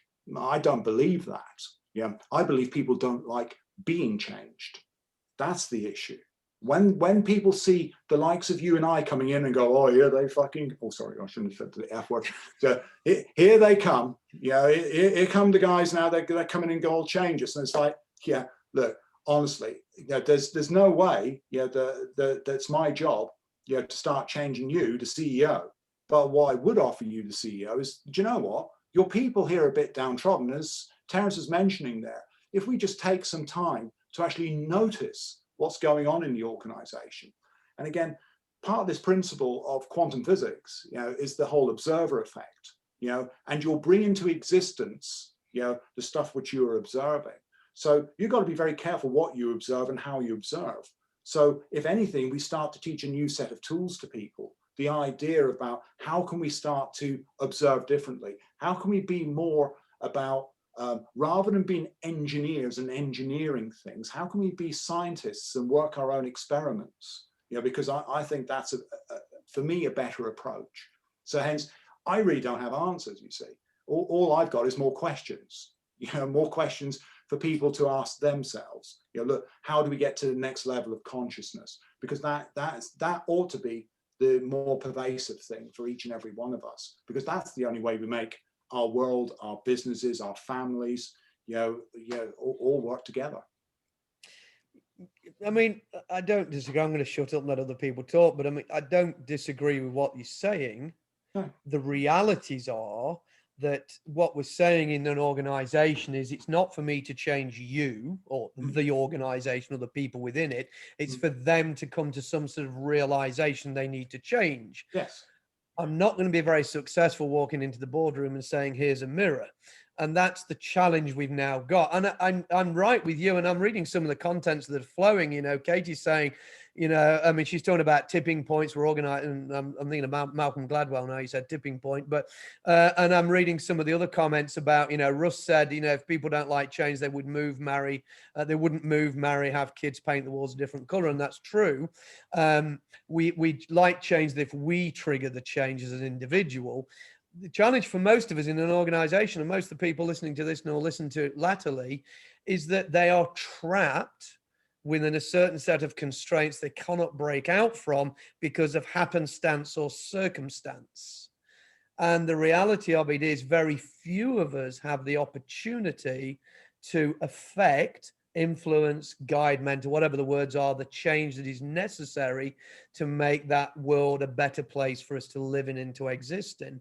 And I think that the reality of it is, and I liked a lot of what you said because it helps to explain things from a different angle, but we still have the challenge that we are all working in organizations or for organizations, most of us in some construct, that are working in a way that could be better. And this group of people, because of the Agile sort of festival, are people are working in a space which is predominantly, whether we're good, bad, or indifferent, coach intensive. I mean, whatever the nonsense and words we are used to describe it. And the challenge is that organizations, employers, whether we're the McKinseys and Accentures and the others of this world, or the little guys like us and the employers, to help them affect positive change. And we talked about complex adaptive systems, and I put some stuff in the chat to help contextualize that for people. But the concept of enabling constraints is part of that work we do, which is to say, we will create some sensible constraints, but we will allow those agents to move freely within them. But then the onus is upon those individuals within the system to affect the positive change that's necessary, which is what the message I'm getting from you. The challenge is going in and telling the boardroom that it ain't gonna last very. You're not going to be in the boardroom very long with that conversation, unless you are, you know, Deming or Drucker or somebody of that repute. Well, they'll listen to you.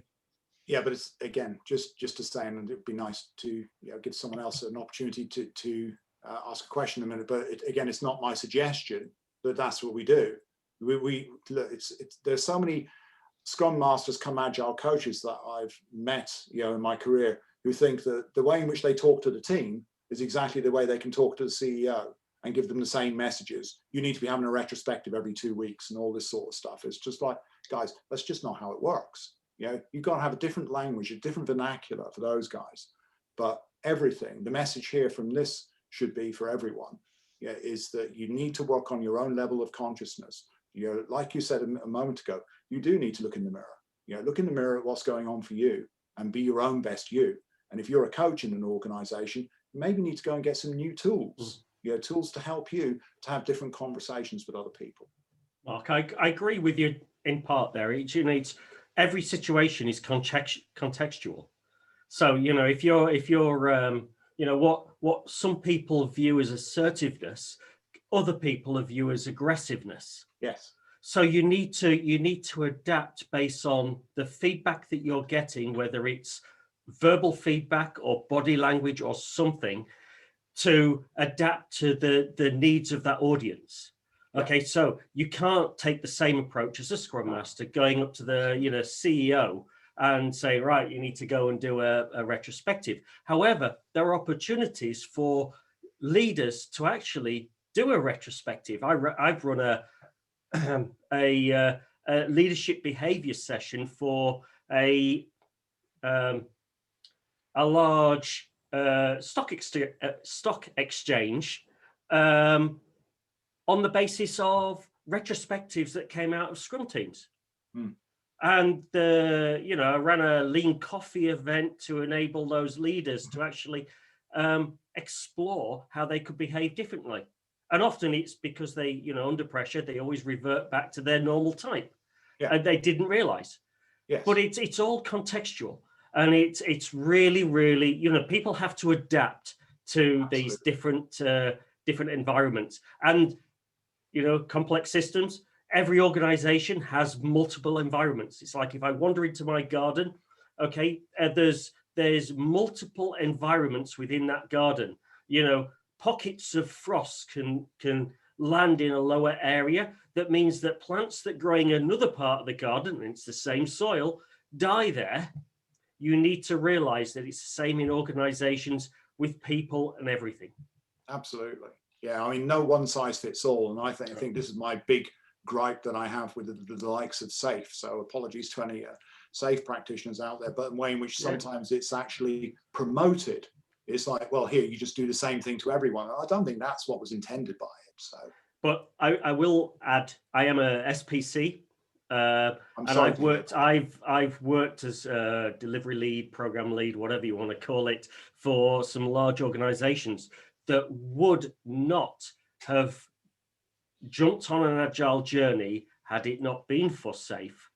And, you know, at that time, I was not an advocate of SAFe and I wasn't an SPC, but there were benefits for that organization to become more agile. I'm not saying that they are truly agile and they may never be agile, but they were on a journey. And that's the important thing. They took their first step. The leadership and people around them embraced it. Yeah. Not fully, but they were on a journey. Yeah, I mean, look, not one size fits all, but equally, you know, there are certain horses, certain courses, horses for courses, isn't there? So, yeah, absolutely agree, Neil. Can I step back in? Obviously, I appreciate there's a lot of people who may be starting to drop off soon. And we've got one more question, and we've been certainly asked to do this, so this is awesome.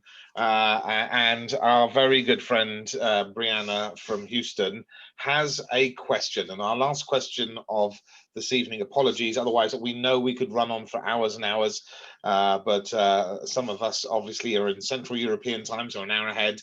There's obviously people still who've got their day to come who are in time zones behind us. So Brianna, you're leading us out this evening. So thank you all this afternoon, depending on where you are. So thanks very much. No, thank you. So this is the question that could be answered by anyone in the audience or any of the speakers who feel brave enough, and don't be afraid to just give the 30-second version. But my question is about, are we really worried about change, or are we just worried about becoming irrelevant wherever we are in the organization or where we are in our lives? Well, I mean, isn't just change the natural thing, you know, that happens anyway? We can't not change. Change happens all the time. Yeah. So it's an interesting psychological debate, a very existential one, to start talking about what's the relevance of me? Why am I important? Am I worthy? Am I useful? Am I helpful? You know, these are so important questions, and they dig right down into the subconscious. And again, this is, you know, part of the journey that every one of us should engage in, is looking at that, because, you know, every one of us ought to feel worthy and valuable and useful in the organization. If we don't, what are we doing? But yeah, that's a very deep question. That's my 30-second answer. It's an awesome question. I'm just going to say I actually love it, because one of the issues with narcissistic leaders is losing relevance. And I mean, I've worked with, and I don't mean to dwell on that point, but too much, but I agree with what Mark was saying as well. It is a deep conversation, but, you know, I had a conversation with somebody a few months ago that was not berating, but not saying very complimentary things for one of the people who'd been very big in the lean industry for most of his life, and he was now in his 80s. And they'd been and learned from this person, and now they were doing their thing, teaching their version of this thing. I'm trying not to give the names or anything here. And he says, oh yeah, so-and-so is just trying to be relevant. And that was an awful statement to make, because that was sort of saying, you know, they're old, they're no longer relevant. And in organizations, everybody, I mean, it's like that. I mean, we talked about the Peter principle. People get promoted to a certain level, and they tend to get stuck in these levels. We talk about middle management and this type of thing. And then everybody has to remain relevant. And that relevancy and that desire to maintain that relevancy is actually an inhibiting constraint to the organization. And we need to try and address that. Look, guys, thank you very much. I'm just going to hand back to, first off, to my colleague and partner in crime, Sheetal, first of all. So Sheetal, over to you. Oh, thank you. Thanks, Giles. This has been amazing. I think this has been one of our best talks to date. And what a great start to the Agile 20 Reflect Festival, guys. Thank you so much, Mark, Nigel, and Russ, for all your wisdom. This has been amazing. And yeah, really reason with you, Mark, in terms of, it's when the challenge I'm facing right now, for example, is to be myself. I'm actually having to change myself so I can actually help the people that I'm trying to help right now. And it's difficult. It is actually really difficult, but it's something I know that I have to do in order to make a real difference to the people that I'm working with. And so imagine being at the receiving end of that, where you're helping others realize that they have to change themselves. That's a really big thing. So Mark, thank you so much for sharing your talk with us today. Big round of applause, everyone. So we have quite an exciting month going on, and I think Giles will also agree with you. We've got, so the Agile 20 Reflect, for those of you who are not familiar with it, it's a month-long festival to celebrate the Agile Manifesto. And actually we are super proud to be hosting some incredible speakers this month. And we're going to keep it going for the rest of the year, by the way. So we are going to keep on having some really great conversations similar to what we had today. This month, the focus is the future of Agile. Thank you, Mark.